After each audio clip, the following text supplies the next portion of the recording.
I'm Julia Salter-Keene. I am the manager of the Climate Leadership Division at the City of Kingston. So the presentation today, as you heard, we are preparing to launch our program. We did our design and feasibility rationale study in-house over the last 18 months. So the presentation I'll be going through is how we got to our Kingston Home Energy Retrofit program, which I'll refer to as KERP. The goals and the objectives of our home energy retrofit, the overview of the program development process, and the stakeholder consultation and the key roles in the program implementation. As you'll hear, we had extensive consultation throughout the process.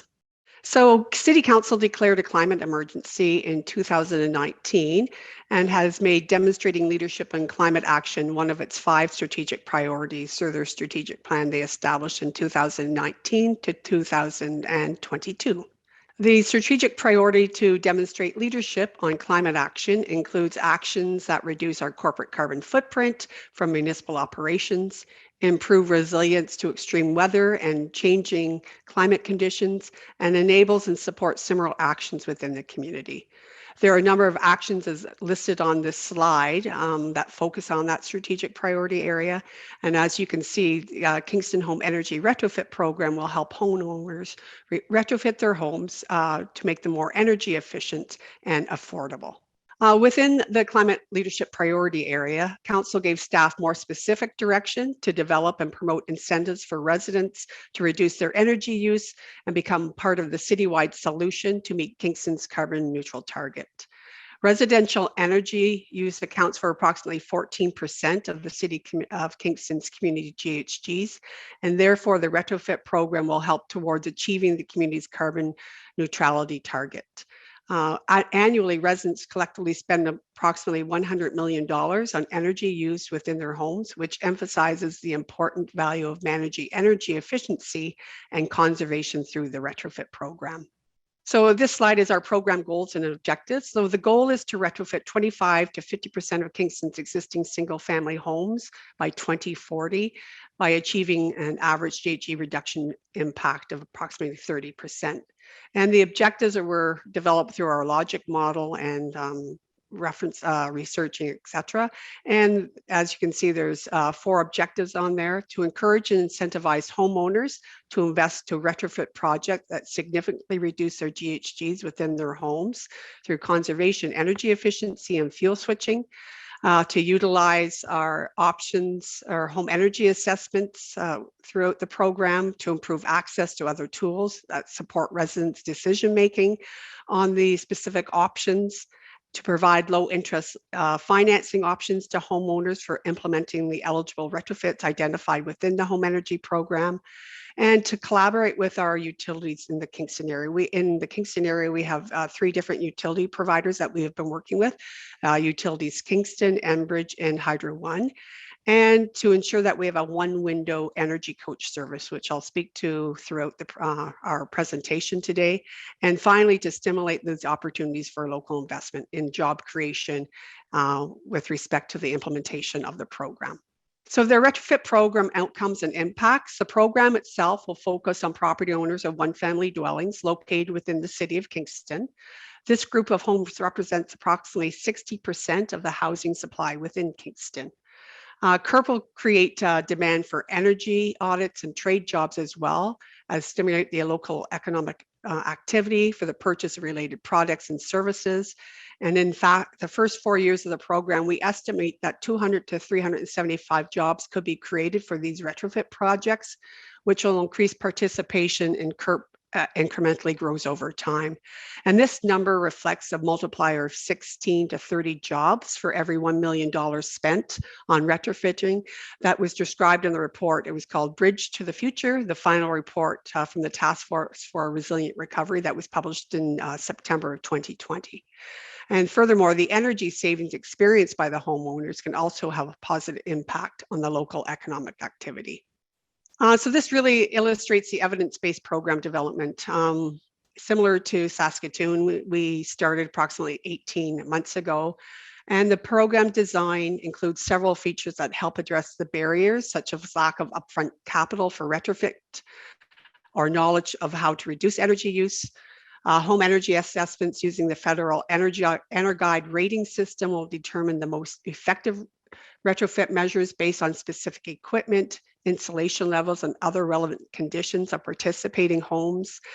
And a key component of the program is our energy coach service and other tools that are proposed within the delivery of CURP to support decision-making of homeowners throughout the retrofit process. In our research, we heard from other municipalities, some like Toronto and Halifax, some of the frustrations of the homeowners in the delay of being admitted into the program, or with respect to the banks, which I'll get to a bit later on as well. This really shows the research and the analysis that we undertook that influenced our program design. And the city aims to build on the existing relationships, as I indicated, with our utilities that are serving the Kingston area, as well as the other community stakeholders to support the implementation and training for the program.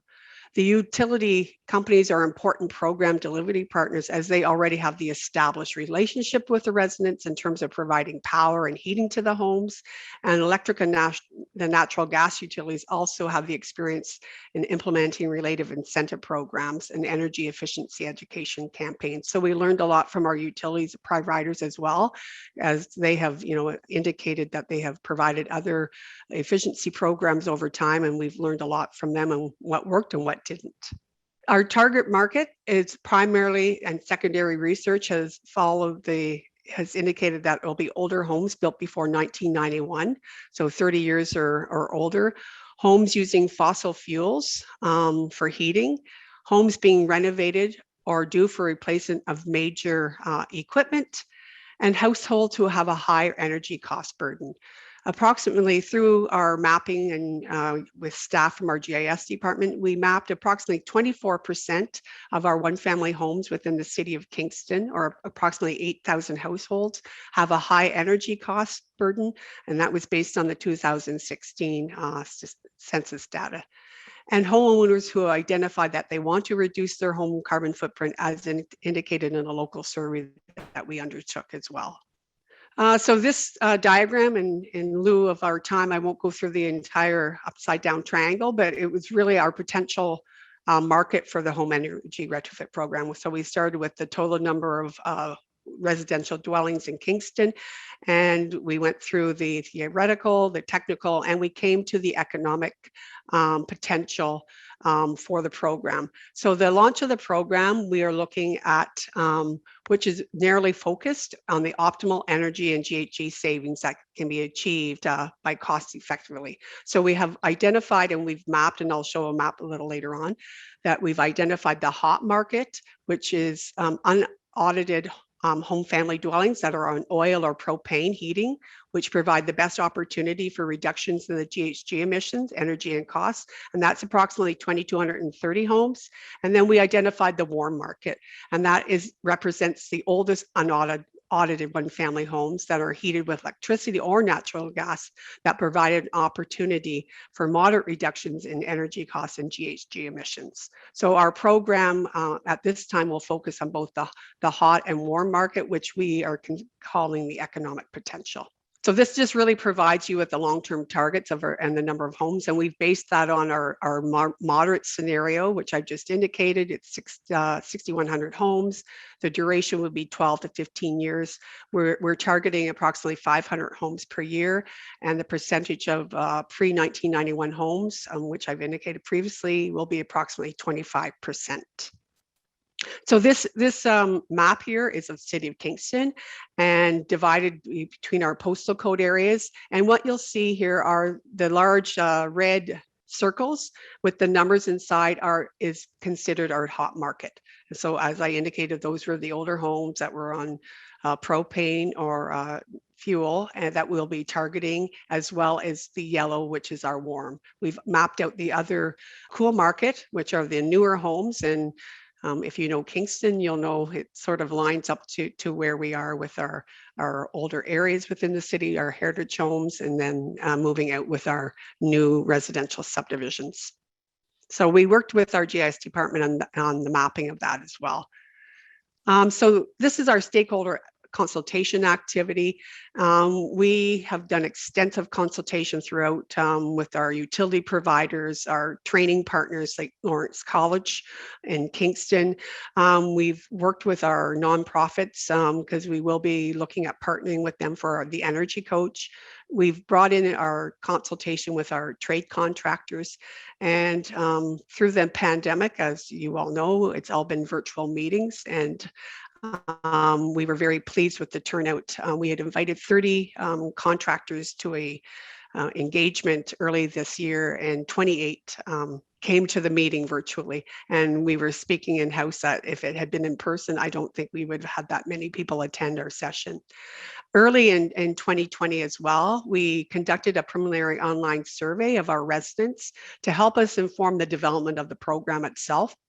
And the survey collected information from the homeowners that related to details about how they heat their home, the barriers that the residents face to making the energy saving choices, and how they might be motivated to making energy saving improvements. Most of the survey respondents, approximately 73%, expressed interest in the program that enabled them to switch or upgrade to heating, cooling, and or hot water heating systems. And reducing their utility bills and GHG emissions was also one of their top reasons that they would want to participate in a program. So this slide here is our stakeholder roles in the program delivery. And as we get set to launch in early 2022, this is how we are looking at our program. The city staff, we will remain responsible for the program design and securing financing for the program startup and implementation, managing our service agreements with the other utility providers, our LIC approval, and establishing the property tax-based repayment program, as well as monitoring the evaluation and reporting. We also intend to work closely, as I indicated, with our community partners, such as St. Lawrence College, for training of our new energy auditors and contractors to address the expected increased demand for the labor required for program implementation. Our utility providers will be the program delivery and promotion in conjunction with the energy coach to reach the homeowners and help them make the informed decisions.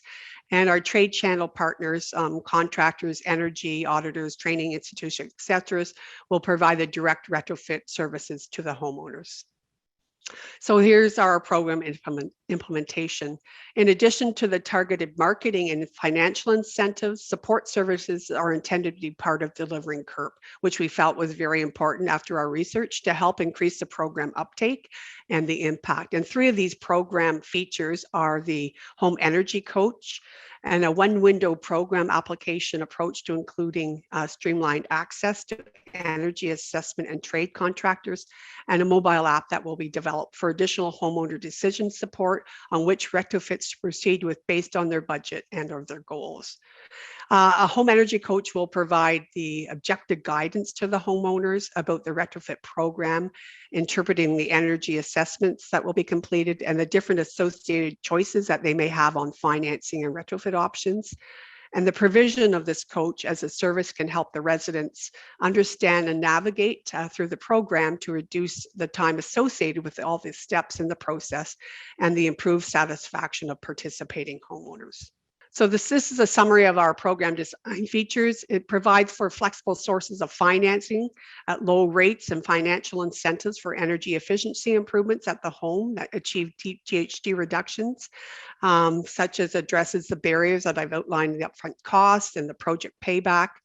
Use of detailed market information and housing energy analysis to identify and target market segments. We did a lot of work with our GIS departments, and I've shown a few of the mappings that we have done today to achieve the highest program uptake, which enables the effective use of the program resources and marketing strategy.